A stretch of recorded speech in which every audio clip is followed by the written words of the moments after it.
el tema que os voy a presentar. Voy a hablar un poquito de hormigones autorreparables, también lo habréis seguramente oído como hormigones autosanables, self-healing, etcétera. Empezaremos tampoco tenemos mucho tiempo, pero comentaré un poco los conceptos generales y también os comentaré cuáles son algunas experiencias propias recientes que hemos llevado a cabo en el Politécnico de Milán, en Italia. Bueno, antes de todo, presentar, ¿no?, este material, el hormigón, que es el que obviamente nos está acompañando durante todo este tiempo y obviamente los hormigones autorreparables. Pero sobre todo me quería detener en cuál es la importancia del consumo, digamos, del hormigón a nivel mundial, ¿no?, y lo que representa para situar un poco el marco y establecer un poco la situación, ¿no?, de la que partimos. Decir que el 6% del Producto Interno Bruto mundial se debe a esta industria del hormigón, que llega a ser hasta 8% en países en alto nivel de desarrollo. Luego decir que obviamente también son 10 millones de toneladas al año de hormigón lo que se produce. Por lo tanto, estamos movilizando una cantidad de material inmensa, ¿no? Luego, por otra parte, decir que el hormigón es el segundo material más utilizado a nivel mundial después del agua y es el doble que el total de todo el resto de materiales de construcción empleados. Bueno, como digo aquí, en la transparencia es definitivamente lo que diríamos un buen material de construcción porque es muy versátil. Además, lo llevamos utilizando desde hace mucho tiempo y hace más de 2000 años ya se utilizó en el Panteón de Roma, como podéis ver en la imagen izquierda. Es el primer uso y todavía podemos disfrutar, afortunadamente, de esta gran obra. Y bueno, y luego como ejemplo simplemente es, bueno, una presa, pero cualquier obra de ingeniería civil seguramente, entre otros materiales, obviamente hay muchos en los que utilizamos este maravilloso y versátil material. Bueno, obviamente el hormigón es un extraordinario motor de crecimiento e innovación porque desde un principio lo que hemos visto es que, bueno, pues poco a poco esas innovaciones hasta llegar ahora, como podemos hablar de los hormigones autorreparables, etcétera. Pero bueno, ya en el Panteón de Roma, como digo, hace más de 2000 años, ya se construyó una estructura de 44 metros de altura, en la que se hizo un uso muy inteligente del hormigón, puesto que, por ejemplo, en la cimentación utilizaban un hormigón con fragmentos de travertino, que es, bueno, mármol. Entonces ahí lo que utilizaban también era un árido muy grueso para esa parte, ¿no?, para lo que es la cimentación. Pero lo curioso de este tema es que cuando íbamos más cuando nos dirigimos hacia la cúpula, utilizaron hormigones, o sea, con un árido mucho más ligero, como en este caso piedra pómez, incluso hasta llegar a la cúpula. Bueno, decir que a día de hoy sigue siendo la mayor cúpula de hormigón no armado del mundo. Y aquí la tenemos, por lo tanto fue un gran avance a nivel de innovación. Si ahora nos vamos a los últimos años también, otro ejemplo de gran innovación es la torre más alta a día de hoy del Burj Khalifa en Dubái, con sus 818 metros de altura. El profesor Rodrigo Moreno, seguramente, experta en radiología y fluidos, podría contarnos muchísimas cosas de la dificultad que puede suponer el bombear un hormigón autocompactable hasta esa altura. Por lo tanto, con todo lo que eso conlleva, ¿no? Una densidad del hormigón que es de 2,5 veces la del agua, básicamente. Entonces, con todos la problemática que eso conlleva. Por lo tanto, es una gran hazaña, ¿no? Pero, obviamente, claro, son muchas las ventajas, pero también tenemos que ver la realidad, ¿no? ¿Qué es lo que ocurre? O cuál es el lado, digamos, del que nos tenemos que preocupar. Es el coste debido a la corrosión. La corrosión, sin duda, es un problema de durabilidad que puede aparecer en el hormigón y, obviamente, siempre todo problema, pues tendremos que ver también el lado económico. Y es que el coste anual debido a la corrosión es nada más y nada menos que un 3,4% del Producto Interno Bruto mundial.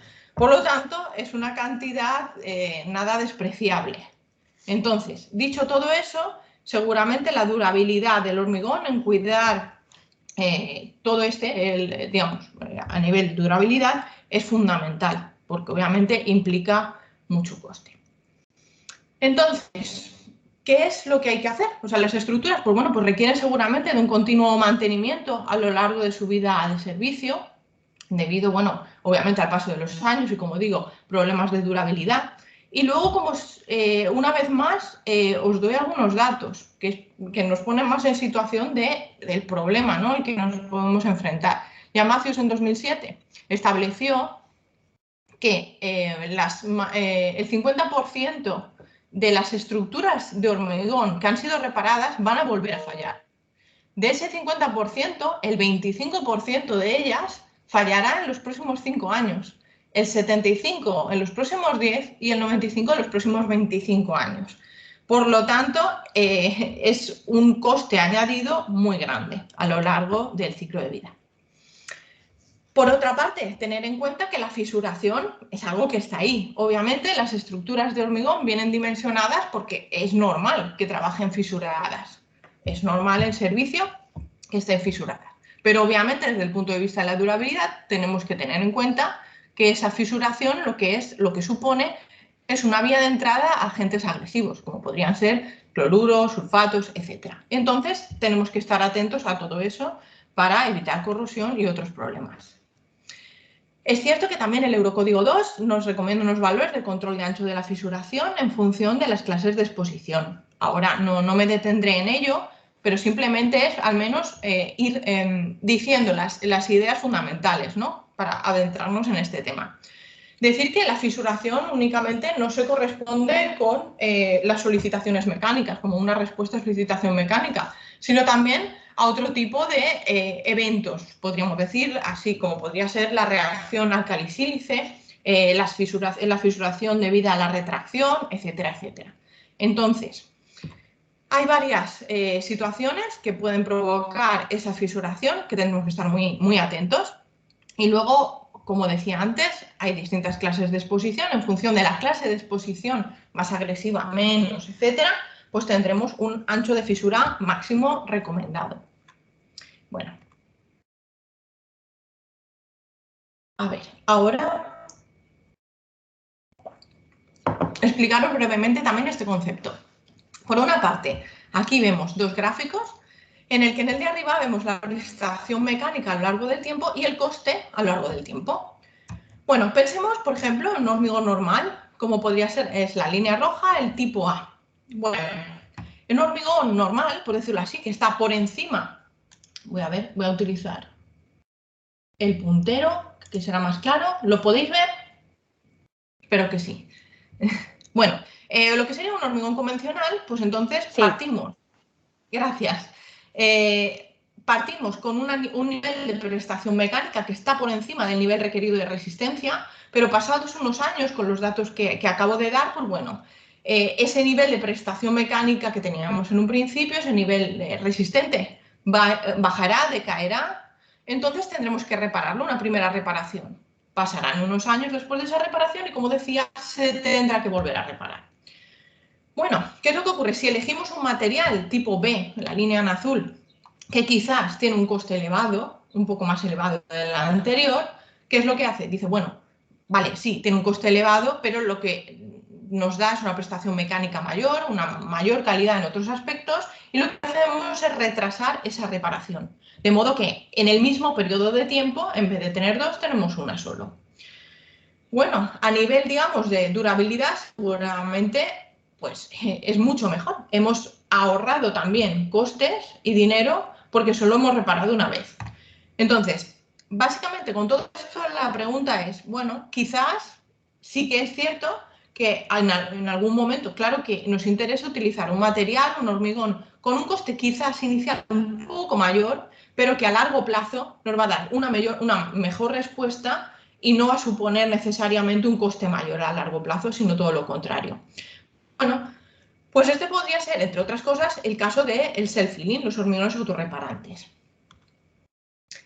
Ya adentrándonos en el tema, pero siempre un poco tocando bueno, la idea un poco más desde cuál es el origen en realidad, ¿no? Porque esto del hormigón, de alguna manera tenemos que encontrar la inspiración en algún sitio, ¿no? Entonces, bueno, pues en medicina también existe este concepto de la autorreparación. ¿Qué ocurre cuando nos rompemos un hueso, por ejemplo, ¿no? Obviamente, pues que nuestro mecanismo, en este caso nuestro cuerpo, es sabio y tiene sus mecanismos de respuesta para autorrepararse. Obviamente, como en las estructuras, si hay algo más traumático, bueno, pues tendremos que repararlo con otros modos. Pero de alguna manera nuestro cuerpo sí que tiene esa capacidad en sí mismo de recuperarse. Sin ir a algo tan traumático, pensando también en un simple corte, una herida, cualquiera muy, muy simple, ¿qué es lo que ocurre? Bueno, tenemos las plaquetas, un sistema de autorreparación que hace que con la coagulación de la sangre la piel se cierre. Bueno, esto es lo que ocurre en los hormigones autorreparables. Básicamente la idea es esta, que cuando se repara por los mecanismos que ahora diremos, tenemos una cicatriz, luego permanece la cicatriz como ocurre en nuestra piel, pero digamos que la herida o la fisura, en el caso del hormigón, permanece cerrada y entonces ya permanece cerrada a todo el paso de agentes agresivos o posibles infecciones en el caso de la piel.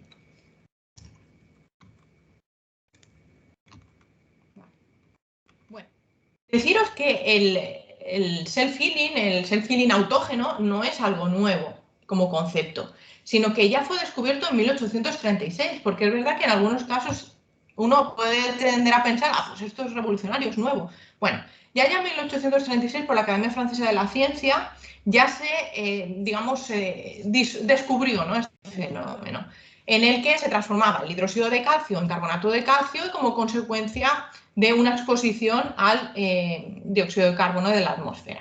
Porque obviamente decir que la autorreparación, este self-healing, necesita humedad ambiental, etcétera, para poder activarse. Pero bueno, en aquel entonces ya se dieron cuenta que este fenómeno existía, el self-healing autógeno. Vale. Antes de seguir, es fundamental establecer cuáles son las ideas clave. Ideas clave que necesitamos para manejarnos con este tema del self-healing. Como he dicho, voy a utilizar bastante este término self-healing porque básicamente se utiliza prácticamente siempre en inglés, aunque como digo, en castellano podéis escuchar alguna vez pues también que se llama hormigón autosanable, hormigón autorreparable, etc. Pero bueno, los utilizaré indistintamente en la presentación. Bueno, el RILEM, el Task Community 221, establece como 4 conceptos clave que tienen que estar muy claros, ¿no?, para entender un poquito el fenómeno. Bueno, en la imagen de la derecha, antes de todo, podéis ver una fisura con sus productos de healing que ha sido reparada. Como decía, bueno, pues permanece como una cicatriz, pero esa fisura permanece completamente cerrada. Bueno, ¿cuáles son los conceptos base que tenemos que tener claro? Por una parte es el self-sealing o self-closing en algunos casos. ¿Esto qué quiere decir? Es la habilidad para el cierre de la fisura por productos de healing, de reparación, pero a nivel superficial. Un paso más allá es el self-healing, que no solo implica que es un cierre de la fisura a nivel superficial, pero también en profundidad, que implica que se restaura de alguna manera, se recupera las condiciones o las propiedades físicas y mecánicas. Y luego, por otra parte, otra clasificación, que es que este self-sealing o self-healing puede ser autógeno o de una manera o digamos, manipulado, ¿no?, entre comillas, por la ingeniería. ¿Por qué? Porque el autógeno es la capacidad que tiene en sí mismo el hormigón de autorrepararse, que es la idea que os acabo de contar de la Academia de la Ciencia Francesa. Y luego el ingenierizado, por decirlo así, es aquel que no es en sí mismo, sino que tenemos que, o sea, añadimos unas adiciones específicas para promover y posiblemente agilizar, mejorar esa autorreparación.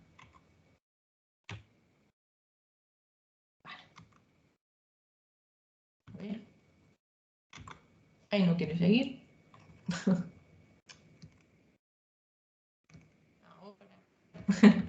Vale. Bueno, ¿cuáles son las causas de este self-healing autógeno? Fundamentalmente podemos destacar estas. Vamos a empezar por las causas químicas. Las causas químicas suelen ser las que permanecen más en el tiempo. Uno es digamos, la hidratación continuada. ¿Qué es lo que ocurre? O sea, ¿cómo se desarrolla este self-healing? Básicamente es que durante el proceso de mezcla del hormigón hay partículas de cemento que permanecen sin hidratar.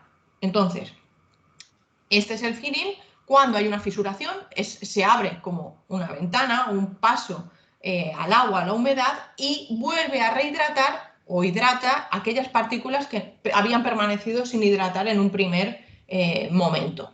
Entonces, es una continuación hidratada.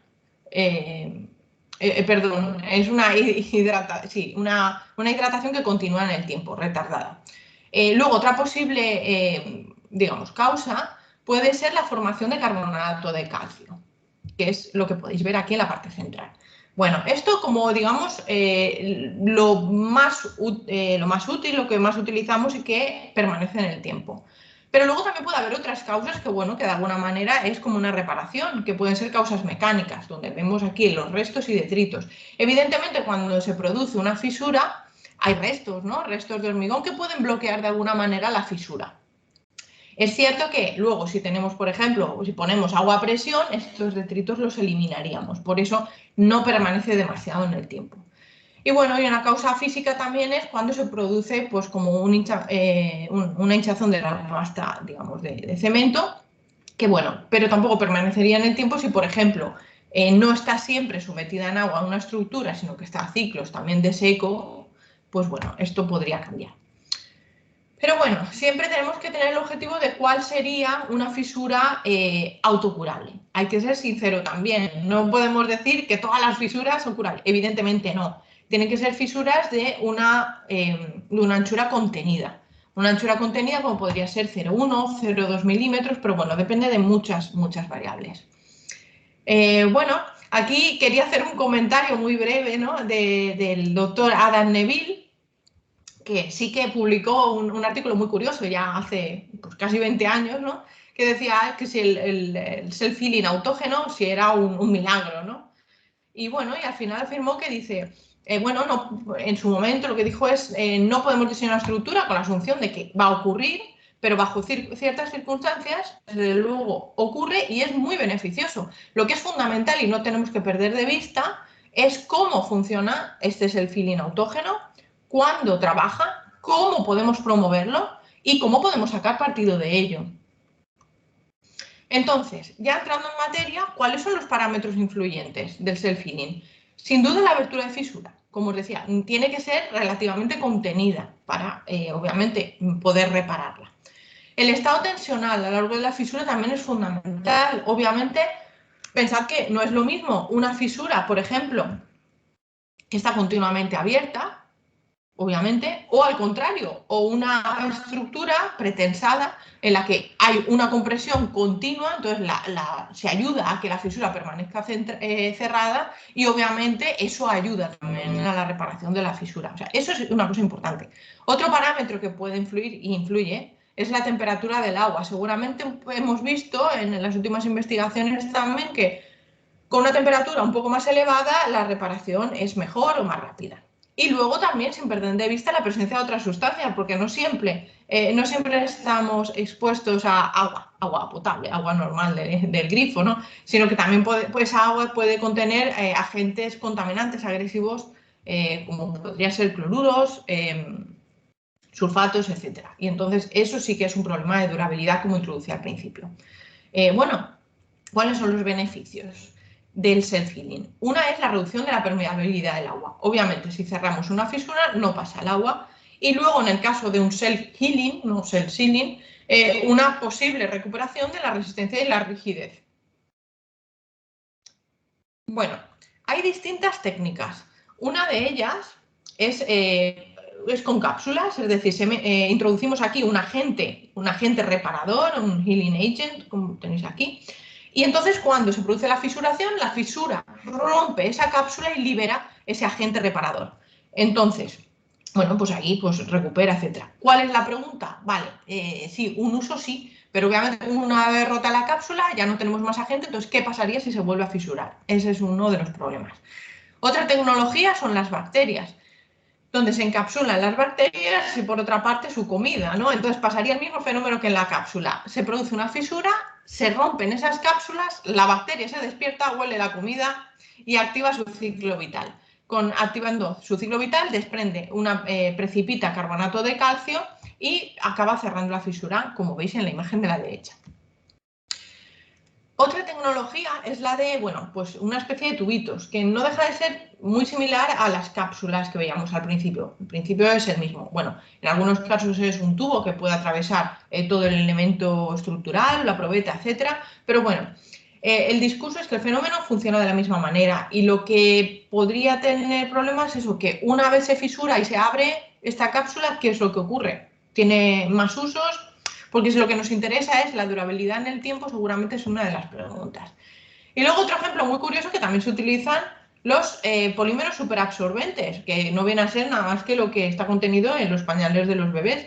Son unas partículas que absorben agua y entonces, como he dicho, necesitamos agua, necesitamos humedad para reactivar esta reparación del hormigón. Entonces, estas partículas lo que hacen es absorber el agua y luego dejarlas poco a poco en el tiempo cuando es necesario. Por lo tanto, la humedad se mantiene a lo largo del tiempo y se va reparando. Bueno, entre otros compañeros, otros colegas, lo que estamos utilizando nosotros en el Politécnico Milán sobre todo es un aditivo cristalino. El aditivo cristalino ya ha estado contemplado en la ACI 212, es un tipo de reparación de hormigón autorreparable ingenierizado, es decir, porque es un aditivo que añadimos para promover esta autorreparación.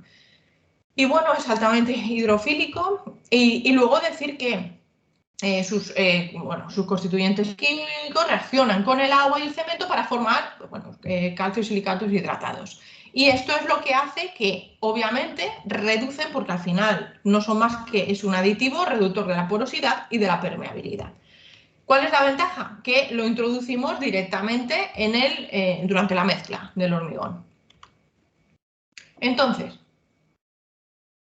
dicho esto, ¿cuáles son las experiencias relativas a hormigones autorreparables que hemos hecho en los últimos años en el Politécnico de Milán? Bueno, obviamente no tenemos tiempo para todo, pero al menos dar una idea, ¿no? Una idea general de qué es lo que estamos haciendo.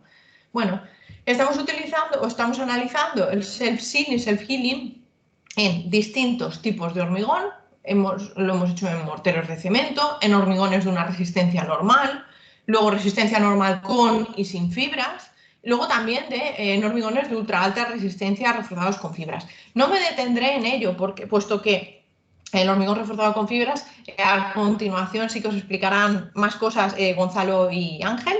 Y luego del hormigón de ultra alta resistencia, en la próxima ponencia, pues Pedro también pues nos contará muchas cosas sobre esto. Por lo tanto, no me voy a detener en sí mismo en el material.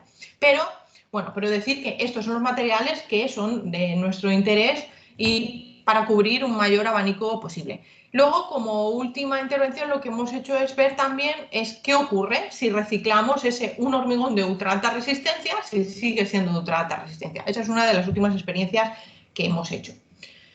Bueno, al final, como aspectos estudiados, lo que estamos estudiando es ambos tipos de reparación, que es el autógeno por una parte, o luego el ingenierizado de alguna manera, que es con aditivo cristalino, como acabo de decir.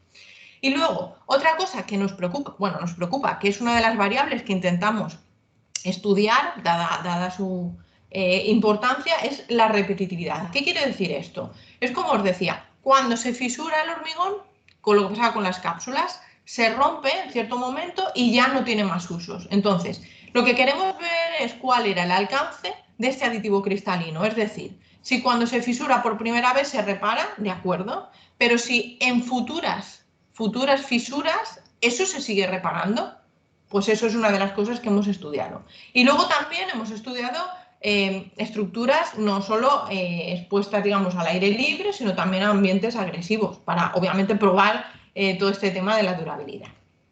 Bueno, muy brevemente comentaros algunos ejemplos de lo que estamos haciendo.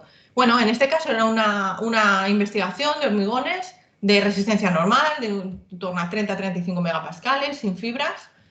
Y como siempre lo que estamos haciendo es un mix sin aditivo cristalino para ver el autógeno y luego con otro mix de la misma manera, análogo, pero con aditivo cristalino. Bueno, pues entonces, las condiciones de exposición para activar el healing que hemos probado son la cámara húmeda, luego inmersión continua en solución salina con 16,5% de cloruro de sodio y luego ciclos para simular también, pues bueno, situaciones reales entre solución salina y abierto al exterior. Bueno, en este caso, entre la investigación en varias fases, en las que en un primer momento se valoró, bueno, cuál era obviamente la resistencia a compresión a lo largo del tiempo de este hormigón, pero luego también lo que hicimos en una segunda fase era fisurar hasta un 90% de la resistencia y luego, bueno, esa fisuración someterla a las distintas condiciones, como he dicho, para activar el self-healing en inmersión, etcétera, etcétera, para analizar cuál es la reparación de esto. Y luego lo volvimos a probar a nivel de compresión para ver si había diferencias. Y entonces se determinó un índice de recuperación mecánica. Y luego, en última instancia, también, pues bueno, se controló cuál es el contenido de cloruros, etcétera, mediante, bueno, las pruebas de colorimetría, etcétera. Bueno, un gráfico muy habitual en el caso del self-healing es controlar cuál es cuánto se cierra la fisura con respecto a la abertura inicial. Entonces, la tendencia habitual es esta, es la siguiente. Obviamente, las fisuras más finas obtenemos mayores cierres de la fisura. ¿Cómo tenemos este cierre de la fisura? Por comparación, comparando la fisura, el ancho de fisura inicial con el ancho de fisura final después de la recuperación con el self-healing. Entonces, vemos que se reparan mucho más rápido aquellas que son más pequeñitas y luego también aquellas que estuvieron expuestas, por ejemplo, en inmersión en agua, etcétera, durante más tiempo, es decir, 6 meses en agua se reparan mucho más que a 3 y que a 1. Y luego decir también que en este caso la curiosidad de esta campaña experimental es que la edad de prefisuración, que también se probaron 2 edades, no lo he dicho, era 7 y 28 días, también era importante. Es decir, cuando la edad de prefisuración o el hormigón se prefisura cuando es más joven, a 7 días, la recuperación fue mucho más rápida. Un poco lo que puede pasar a lo mejor también en las personas, ¿no? Pues seguramente a más mayor, pues más tarda uno en recuperar, ¿no?, ciertas habilidades. Pues bueno, al hormigón al final le pasa lo mismo. Bueno, este es, mediante un microscopio es cuando determinamos lo que decía, la diferencia para determinar cuánto está cerrada una fisura. Aquí veis una fisura tal cual, inicial, cuando está hecha. Y luego aquí, bueno, parcialmente, ¿cómo sería el proceso, ¿no? Cuando parcialmente se va rellenando de productos de healing hasta obtener una fisuración completamente cerrada. Veis que al final queda una cicatriz, pero esta fisura está completamente cerrada y no permite pasar a los agentes externos y también a nivel de permeabilidad. Bueno, un caso es deciros simplemente, bueno, como idea, cuando hicimos este tipo de gráfico para 1 mes, 3 meses y 6 meses de exposición en las 2 condiciones, pero bueno, aquí os muestro como modo de ejemplo después de 1 mes en inmersión de agua, y lo que podemos ver es que la situación en gris, que es esta inferior, es cuando tenemos aditivo cristalino en una probeta íntegra, es decir, sin fisurar. ¿Vale?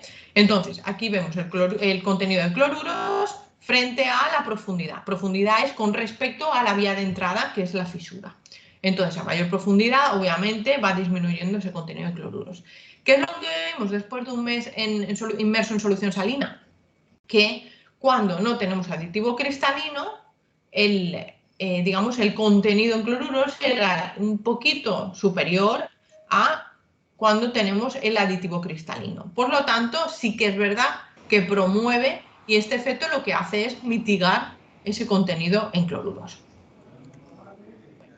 Como decía, no me voy a detener ahora en las características, obviamente, del hormigón reforzado con fibras, pero únicamente comentaros que seguramente, puesto que, como había comentado, uno de los parámetros fundamentales es la abertura de la fisura, que no podemos ir a fisuras demasiado grandes, porque si no ya no habría manera de repararlas. Entonces, bueno, pues el hormigón reforzado con fibras es muy interesante desde el punto de vista también del self-healing, porque como sabemos, las fibras no solo retrasan la aparición de la fisuración, sino que luego controlan, ¿no? Controlan su crecimiento. Por lo tanto, al crear ese efecto de cosido, pues retienen la abertura de fisura y, bueno, y su reparación es más favorable. Aquí vemos al microscopio, bueno, junto con las fibras, una fisura, etcétera, con los productos de healing, cómo se va rellenando todo esto. Nada, muy brevemente también, otra investigación que hicimos con hormigón normal, en torno a los 45 megapascales, en este caso con fibras, y lo que hicimos era básicamente, ¿cuál era el objetivo? Era ver lo que os he comentado, el self-healing funciona solo una vez o funciona durante varias veces. Bueno, para ello, vamos aquí antes, para ello digamos, se diseñó este plan, ¿no? Este plan que duró un año. Es decir, hicimos probetas como las que vemos aquí, del DEPS. Es un ensayo bueno, desarrollado por el profesor Di Prisco, del Politécnico de Milán en 2013. Entonces, es un ensayo que consiste en comprimimos aquí, pero luego tenemos aquí una tracción directa sin necesidad de análisis inverso, etc. Entonces, bueno, con todo esto, que era la probeta que llevábamos, bueno, y lo expusimos a distintos niveles de exposición, agua, aire, etcétera, y ciclos, ¿qué es lo que hicimos? Prefisurar inicialmente a 0,25 milímetros de fisuración. Luego, algunas de estas probetas las dejamos un mes en estas condiciones para activar el self-healing. Otras durante 3 meses y otras durante 6. Después de este primer ciclo, estos primeros ciclos, se volvió a fisurar. Se volvió a fisurar. Y luego, después otro mes, otro 3, 2, bueno, como veis aquí, en distintas condiciones. El caso es que alternábamos ciclos de fisuración, reparación, fisuración, reparación. Y así estuvimos, bueno, así estuvieron las pobres probetas durante un año. Pobrecitas, fisuradas, reparadas durante mucho tiempo. Y entonces ahí vimos, bueno, cuál es el alcance, ¿no?, del self-healing durante tanto tiempo y tantas cosas, ¿no? Bueno, también a modo de idea, como resultado, decir que en estas imágenes veis un hormigón sin aditivo cristalino, en el que una fisura inicial de 58 micrómetros, nada más fisurarlo, y luego aquí vemos que después de un mes en inmersión en agua, en este caso no era agua salina, era agua potable, se cerró completamente la fisura después de un mes. Pero si después de un mes luego la volvimos a prefisurar a 54 micrómetros y vimos que por segunda vez se cerró un 40%. Por lo tanto, ese self-healing de alguna manera seguía funcionando. En una primera instancia 100 y 40. O sea, y esto estamos hablando del autógeno. ¿Qué es lo que ocurre cuando tenemos el aditivo cristalino? Es cierto que en una primera instancia en general vimos que era ligeramente inferior, el cierre no era completamente total, pero durante la segunda fisuración el nivel que se adquirió era mayor que con el autógeno. Por lo tanto, ¿qué es lo que se observó? Es que el hormigón autógeno sí funciona, por supuesto, es decir, en sí mismo por la capacidad del hormigón, pero a lo largo del tiempo iba decayendo esa capacidad autorreparadora. Pero cuando tenemos aditivo cristalino, esa propiedad autorreparadora, sobre todo en fisuras pequeñas, inferiores a 0,15 milímetros, se mantenía en el tiempo, cuando sin ese aditivo ya empezaba a decaer. Por lo tanto, ese es un aspecto que puede ser muy interesante pensando también en las estructuras reales. Bueno, luego otra aplicación, y ya voy intentando acabar, que si no me voy de tiempo, es en ultra alta resistencia o altas prestaciones, que como digo, ahora Pedro Ser nos contará muchas cosas. Pero decir que también que es un hormigón muy interesante también para aplicación con hormigones autorreparables, dadas sus bajas relaciones agua-cemento. ¿Eso qué quiere decir? Que tiene aún un mayor porcentaje de partículas sin hidratar, por lo tanto, es más fácil, digamos, que tenga esta posibilidad. Luego, dada la elevada cantidad de fibras que tienen, pues también por el motivo que antes he comentado. Y luego, destacar brevemente que en los últimos 4 años estamos inmersos en el proyecto Resilience, un proyecto europeo que, bueno, estamos ya en los últimos meses, estamos acabando, y bueno, ¿qué es lo que hemos estudiado durante estos años? Es ver la durabilidad del hormigón, y para eso se ha diseñado un hormigón durable, como hemos llamado, que para ello hemos introducido tanto en nanoadiciones como, bueno, obviamente el discurso del self-healing para obtener un hormigón durable en el tiempo. ¿Cuál es la cosa interesante? Que seguramente luego hemos validado la capacidad también en estructuras reales para ver que, bueno, que eso funciona y que no se queda solo en una escala de laboratorio. Bueno, en este proyecto Resilience, Politécnico Milán es el coordinador, pero obviamente es un grupo enorme de gente que si no sería imposible. Entonces, por ejemplo, en España también está la Universidad Politécnica de Valencia, liderado por Pedro Serna, y luego el Instituto CSIC, también el Instituto Torroja, además de bueno, una universidad alemana, Malta, Israel, etcétera. Y luego otros productores de materiales, etcétera. Bueno, es un consorcio muy grande y obviamente es un efecto sinérgico entre todos. Básicamente, luego deciros, ya no tengo tiempo, pero bueno, están encantadas y cualquier pregunta o cualquiera quiere escribirme, yo estaré encantada de responder. Deciros simplemente que, por ejemplo, en el Politécnico Milán nos hemos especializado en la parte de estudio de unas balsas. Unas balsas, como esto es la estructura real que hemos estudiado, que son las balsas de central geotérmica. Una central geotérmica son las balsas de enfriamiento del agua, pero ¿cuál es el problema? Es que esa agua contiene sulfatos y cloruros en gran cantidad. Por lo tanto, es un agua muy agresiva para el hormigón y entonces lo que hemos hecho es diseñar distintos hormigones con nanoadiciones, en nuestro caso nanocelulosa, o sea, nanofibras de nanocelulosa, nanocristales de nanocelulosa y nanofibras también de alúmina, para estudiar este comportamiento durable. Y bueno, ya me he quedado sin tiempo, pero bueno, en todo caso son distintos trabajos que hemos hecho y hemos visto que con las nanoadiciones, pues el comportamiento en situaciones muy agresivas es bueno. También la resistencia a flexotracción en agua geotérmica con con sulfatos y cloruros funciona, la verdad, muy bien, porque estos nanoadiciones trabajan como un refuerzo a nivel de nano, por lo tanto es un nano refuerzo, y bueno, y hemos obtenido también muy buenos resultados. Y luego nada, ya para acabar, esto sí, lo que hemos hecho es que en un principio lo habíamos estudiado en probetas muy pequeñitas, pero luego lo que queremos ver es obviamente, para que fuera aplicable y tener la caracterización mecánica del material correcta, pues nos hemos ido ya a analizar, pues bueno, la clásica probeta prismática a un mayor tamaño, ¿no?